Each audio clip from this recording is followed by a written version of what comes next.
Max Orr, Melbourne Football Club. You're listening to the Coaches Panel. This is Nat Fyfe from the Fremantle Footy Club. Trent Cotchin from the Richmond Footy Club. Scott Pendlebury from the Collingwood Football Club. You're listening to the Coaches Panel. Patrick Cooch from the Carlton Footy Club. It's Rory Sloane here from the Adelaide Crows. This is Tom Mitchell. You're listening to the Coaches Panel. We've been waiting for a while to get to this point of the 50 most relevant. The teams. But we are finally here. With just a couple of weeks left to go in this countdown, we couldn't get through the 50 most relevant without one of the breakout stars of 2023, Caleb Serong. He was phenomenal for owners last year, and as we venture into a new season, the question is, has he got another gear to go, or is he already hit his peak? We're going to talk about that on today's episode of the 50 Most Relevant. Hello, it's MJ from the Coaches Panel. I hope you're well, and I trust you've been enjoying this series so far. With the formats now all open and now a number of weeks, you've had a chance to play and try a bunch of different things. It's time to start getting serious about some of these top-end options. And joining me to talk about, well, pretty much every Fremantle player we've had in the 50. It's been a minute since we've had him on. I had to get him back. Mini Monk talking about one of your favourites in Caleb Serong. He's number 19 in the 50 most relevant. Yeah, good to be back on to be able to discuss one of the probably the biggest picks in the midfield, or arguably the second biggest pick, maybe behind Tom Green in the midfield. But he was phenomenal last year. You know, absolute clear breakout, went from mid-90s to high 100s, well, high 100s across the formats, and really defined a lot of people's seasons as to when they could get onto him. If you started him, you were away to the races. And if you had to jump onto him a bit later, it was a good ride when you could get to him, but he was a top 8 mid in AFL Fantasy, and he wasn't far off it in SuperCoach last year. We'll talk about this format of SuperCoach. A top score last year was also a career high score, a 146, a seasonal average cracking past that 110 average. And speaking of teens, he heads right into the teens when it comes to the number of tons. 1600s last year. In that format, he is priced over the $600,000 marker. So you're certainly looking at him with some high value. And certainly someone you want to be able to lock away some captaincy scoring early in the year. We want to talk about that conversation as we get through this episode. While in AFL Fantasy and Dream Team, he's not far off the $1 million mark in either of those formats. Why? A seasonal average of 108, 17 tons. So not a bad return. 134 was his season high score, but not quite towards the top of his career high ever. It's a 143. I think for a while, Mini Monk, there was this narrative in the fantasy community that we know Serong's going to break out. The question is when, not if. And I think it's because he is that beautiful mix of footballer that translates across all formats of fantasy football. Has no problem winning the contested stuff. If he doesn't win the ball, he'll do something defensively with tackles to be able to increase his scoring component.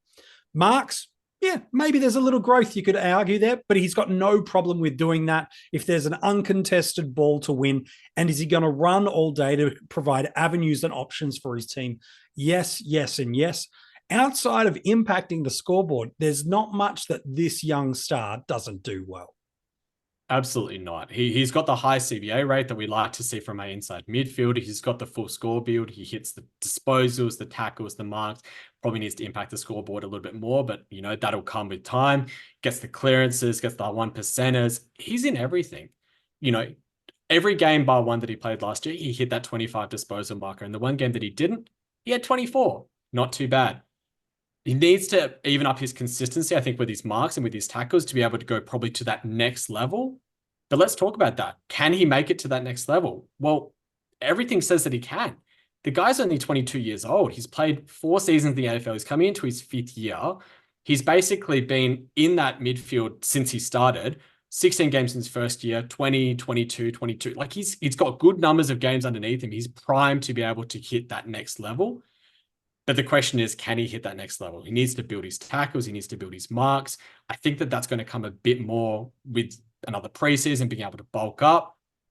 But there's a lot of reasons why you can start him, even if he doesn't have a 10-point jump, even if it's not a 5-point jump. It's because he's not really going to burn you. You talked about those tons from last year. They weren't massive tons. He didn't have massive ceiling games, but he didn't have floor games. He was tag affected in 3 games last year. And he still managed to scrounge 80s in AF and a lowest of a 70 in SC. In AF, the only games that he went under the 90 marker were the games that he was tag affected.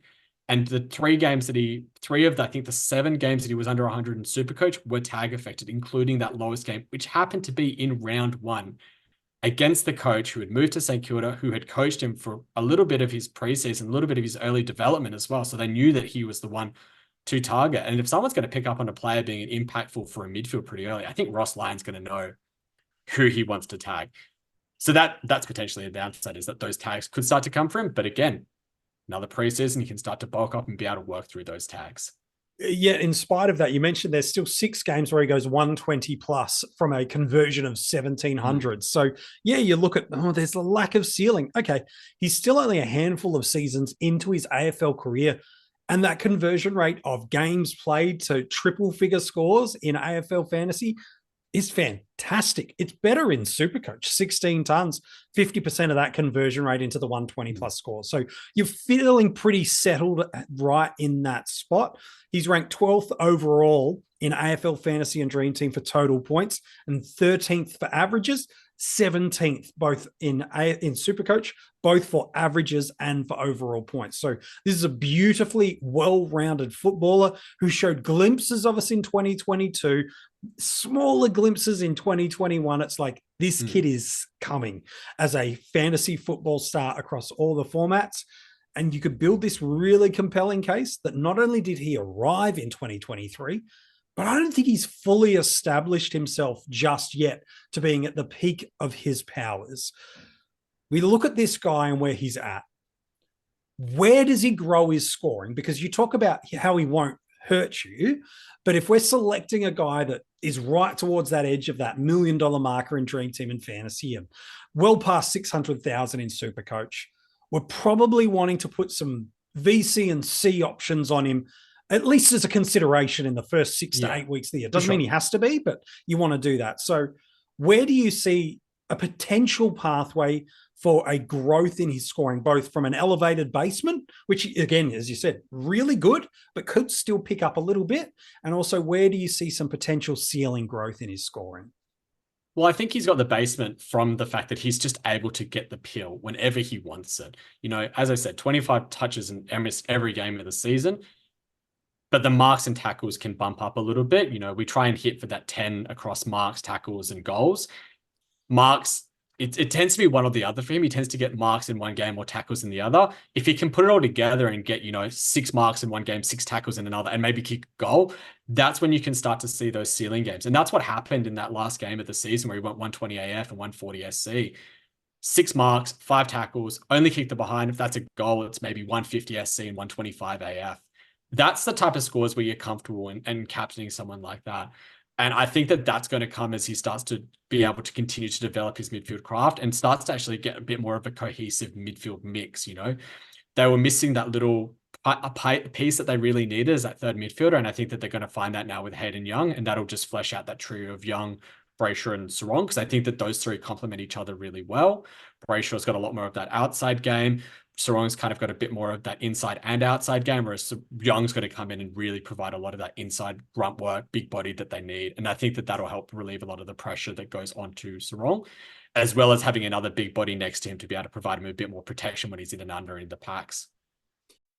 Ryan Reynolds here for, I guess, my 100th Mint commercial. No, don't. I mean, honestly, when I started this, I thought I only have to do like 4 of these. I mean, it's unlimited premium wireless for $15 a month. How are there still people paying 2 or 3 times that much? I'm sorry, I shouldn't be victim blaming here. Give it a try at mintmobile.com/save. Whenever you're ready.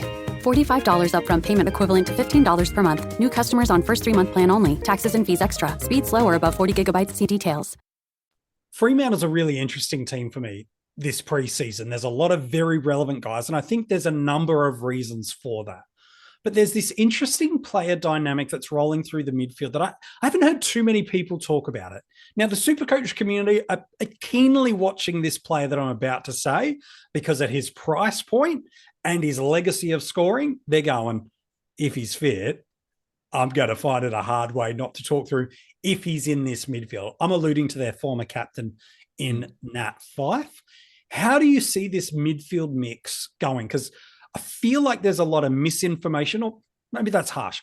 Misunderstanding is probably a better way to look at this Fremantle midfield. You've got Fyfe, Serong, Young coming in, Brayshaw, and then people going, oh, there's an open wing. We both believe and have done an episode now a couple of weeks ago on Heath Chapman, who we think is going to hold down a back line, and Jeremy Sharp, who's going to hold down one of those wings. How do you see the Nat Fyfe impact of him coming back into the midfield and politely saying the forward experiment as a heavy forward didn't work? How do you see that working out? And how do you see, if at all, that aiding or hurting Caleb Serong scoring? I think the heavy forward experiment didn't really work for Fyfe because he was being forced to play a lot taller than what his natural game suggests. He works really well as a third tall forward, and I think that they're starting to get a bit better of a mix now with Tracy and Amos being that 1-2 punch, and they're going to develop together at the young age they are. But I also don't see Fyfe being a pure inside midfielder. He's over the 30 marker. He's not going to be someone who's going to be staying in that squad for the next 5 years. Whereas you look at some people like Young, Serong, and Brayshaw, they're all in their early to mid-20s. They're all players that are going to stay inside of that midfield for a fair chunk of time to come now. So I do think that Fyfe will get midfield time, but I don't see it being 50%. I don't see it really ticking much over that 40%. I think it's probably somewhere in that 20 to 40% market and varying through weeks. And if we look at the CBA percentages from last year, they kind of show the same story. He had 7 games where he had midfield attendances. 21%, 16%, 42%, 46%, 54%, and 52%, 35-23. So, averaging around that 30% marker. But then you look at those spike games, they came when Jaeger O'Meara wasn't playing or had decreased CBAs, and Young hadn't moved into the midfield at that point either. So if we're looking at who's going to be guaranteed CBAs, I think Serong is at the top of that list. He is the one that will be staying inside there the entire time. I think that Young, they might experiment with, but I see him as at least an 80% CBA mid and only having to float back if the situation calls for it. Brayshaw is probably the one that could get that little bit of a decrease, but I don't see it being to the wing. I don't really see that that's the place that they're going to want to put him. They'll probably use him similar to how Carlton uses Sam Walsh, where he starts at half forward or half back and pushes straight into the stoppage and becomes the extra attendance. You don't want your winger doing that. You want someone coming from a different point of the ground to be the one to do that. So my question is then, I've got a couple of things I'm keen to get your thoughts on, but one of those is around the tag. You alluded earlier before that Ross Lyon played a tagging role on him. And then there were a couple of times last year, I think it was West Coast and Port Adelaide, Willem Drew ran through there as well. Do you see that coming to him now? I know we don't know as much about the dynamic of how that works. Do you think he's the number one tag target? Because he's got some decent basement. You said even when he tagged that came, but is that still the biggest concern or a turnoff for why you might start him? Potentially. It's a bit of a tricky one. We saw that in that West Coast game, it actually didn't go to him the entire time. They did a half on Brayshaw and then they did the second half on Serong from memory. And Serong got off the chain in the first half and then Brayshaw got off the chain when the tag was dropped on him in the second half. I would expect that to be fairly similar to what we see in 2024 as well. Similar to how with Adelaide, the primary tag target's probably Dawson, but if Laird starts getting off the chain, they will try and send someone to give him a bit of attention, and they have done in the past. So if we see that similar sort of thing, I'd expect that the tags will probably try and start on Serong, and if they need to move on to someone else, that might come. But again, that's something they're going to be prepping during match sim as well. And I would be thinking that they're going to try and have plans in place to be able to mitigate that. One of the great pieces of a player like a Caleb Serong is that he is going to be, if you start him or target him as an early upgrade, he can be a significantly important piece for you through navigating your buy round structurally in 2024. You look at how the buys map out across the year, you notice something really clear in round 13. Fremantle, Port Adelaide hit that important junction. 2 teams off and best 18 in the middle of the year where you're getting the extra trade options to be able to use. You've got the visibility of teams coming off buys, and it just helps you navigate through those early buy rounds. This is where the stocks start to value up, and it's where you start to stack up all the narratives of why a Serong could be important to you. He plays all of those early buy rounds. You know that he's not going to really burn you with a 50 or a 60 or a 70 with a poor score. Fixture-wise, it's relatively favorable for Fremantle early on in those first couple of months of the year, and you know he's going to help you through all those buys mid and early. This is where you start to do like an argument stack, isn't it, Mini Monk? You go, helps me with my buys, got a pathway to better scoring, got a pathway to this, already got good basement. All of a sudden, he might not have been in your first 3 or 4 or 5 midfielders that you were considering come January 1. But now as we're deep into February, you're going, yeah, maybe he is. And when I mean deep into February, I mean it's the first day. But it feels like it's deeper than that. That's kind of where it gets to at the moment. Yeah. It's more now a question of which players and midfielders do you like from that buy structure? Yeah. Probably more is where Serong falls as a starter and upgrade target for you, doesn't it? Yeah, I think that's the really interesting thing, because we've gone from, 2023, we had Geelong and Gold Coast on that standalone buy in round 13, where we didn't really have good top 6 and top 8 options. We had really Stewart, and some people had someone like Noah Anderson in there. And those are probably the only 2 premiums at that stage that were close enough to being top 6 or top 8 in their line. But if we go through Fremantle and Port Adelaide coming into round 13, without even starting the season, you're probably thinking, you got Butters, you got Rosie, you got Brayshaw, you got Serong, you've got Young, and you've got Houston, who all could be at the top of that line, let alone the fact that someone like Luke Jackson could come in if Sean Darcy gets injured, or the reverse if Luke Jackson gets injured. You're starting to have 7 or 8 options for that buy round. Yeah. We don't know what the ideal strategy is going to be in terms of the number of premiums we want to carry to that round at this stage. We have a better idea, and looking at it with the way that I've kind of analyzed it, I think that it's probably about 3 or 4 premiums that you want, as it leads to a really nice structure for the entirety of the buy rounds. And so then you start to ask that question, well, can he be better than a Butters? Can he be better than a Brayshaw? Can he be better than a Rosie? Is he more important than a Houston or a Young? And that's probably the conversations that you want to have, because if you're not starting these types of players, that's fine. They help you with the buy rounds early, but they're not a necessity because there's a lot of other teams. But when you start to view that round 13 buy round, when it's just Port Adelaide and Fremantle, that's when you want to start to see these players and say, well, if I only got 2 or 3 of them in my starting squad, which ones do I want to upgrade to? When is their price coming down? When are they at the cheapest for me to be able to jump on? So even if you don't start Serong, he's someone that you want to be monitoring intently through the first 10 to 12 rounds of the season. It feels like you can get your credit scores anywhere these days. Random websites, card statements, budgeting apps, heck, even your dog might bark out a few numbers. It's true. Credit Karma isn't the only place you can find them. But we actually do more with your scores to help you find your next financial opportunity. Like a more rewarding credit card, a game plan that helps you pay down debt faster, or a personal loan to help you save more on interest payments each month. Cha-ching! The possibilities are kinda endless. Download Intuit Credit Karma today to get started. To figure out when that jump on point could be. So, is it as simple as get those 4 mids that Mini Monk said and stack them up in an order for you of who do you want to start for the year? Or is it more complex than that? I don't think anything in football is ever so simple, but I also don't think anything's as hard as we sometimes make it out to be. Caleb Serong, we know, has one of the best scoring floors of any premium midfielder going around. We also can see a real clear pathway through either just tidying up some of that football use in SuperCoach or gaining some other just slight increases with a more strengthened and more rounded midfield where it's less dependent on only him at stoppage and clearance.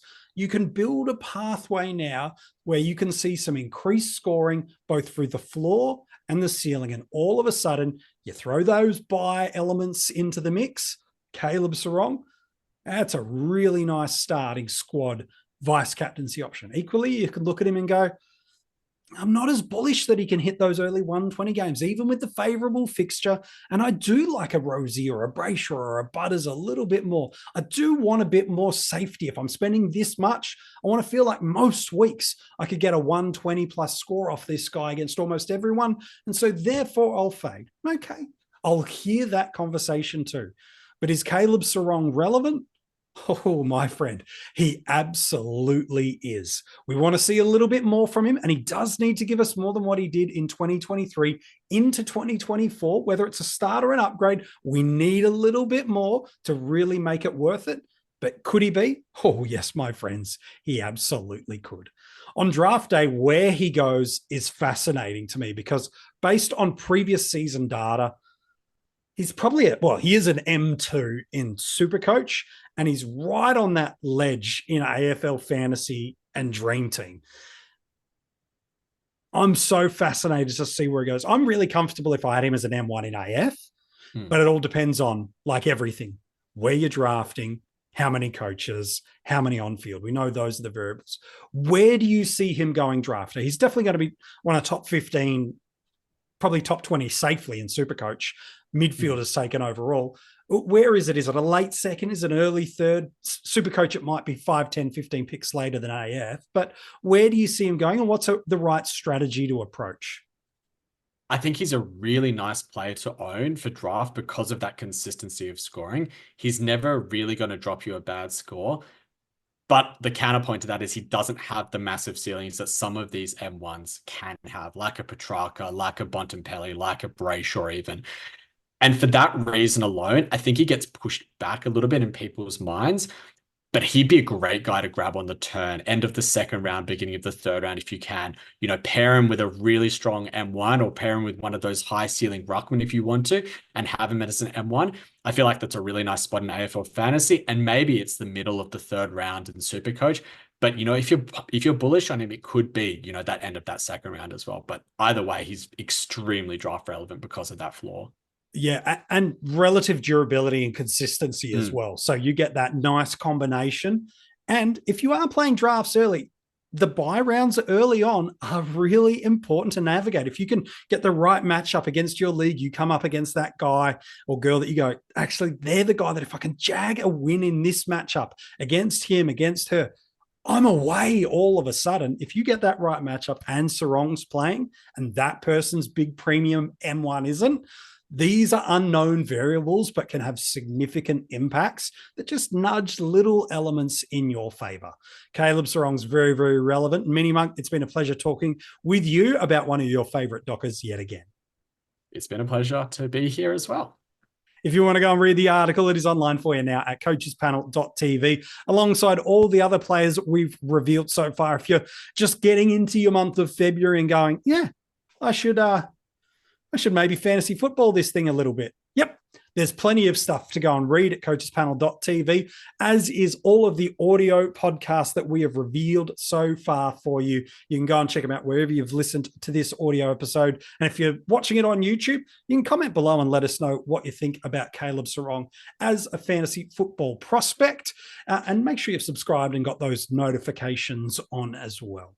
In 30 seconds, I got a little clue for you about who's next in the 50 most relevant. But as we're getting deeper into the preseason, the content is only getting richer and more frequent for our Patreons. Those are the incredible Coaches Panel supporters that financially, support the Coaches Panel, but they get a bunch of additional content, hidden groups, extra articles, podcasts, and a ton of extra stuff. If you want to be able to benefit from that, from draft rankings to strategy components and a bunch of other things, all the details for that, as well as where you can find us on social media, are in the description of this episode. So, who's next up in the 50 most relevant? It's been a minute since we've gone to the back line, so let's head back to defense. There's only a couple more defenders left to go in the 50 most relevant. I'll tell you this, it's less than 5. So if it's less than 5, is it 4, 3, 2, or 1? It's more than 1. I'm not an idiot. It's more than 1.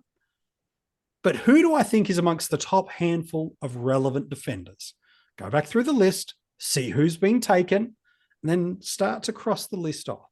This guy, if it comes to a one-on-one matchup, we talk about ceiling. A one-on-one matchup, could I get a 150 to win me an important league battle in draft or classic? Or I need a 150 to separate me from the pack in a rankings game? In defense, there's not many more I have confidence in than this player. Who is he? You will find out tomorrow in the 50 most relevant.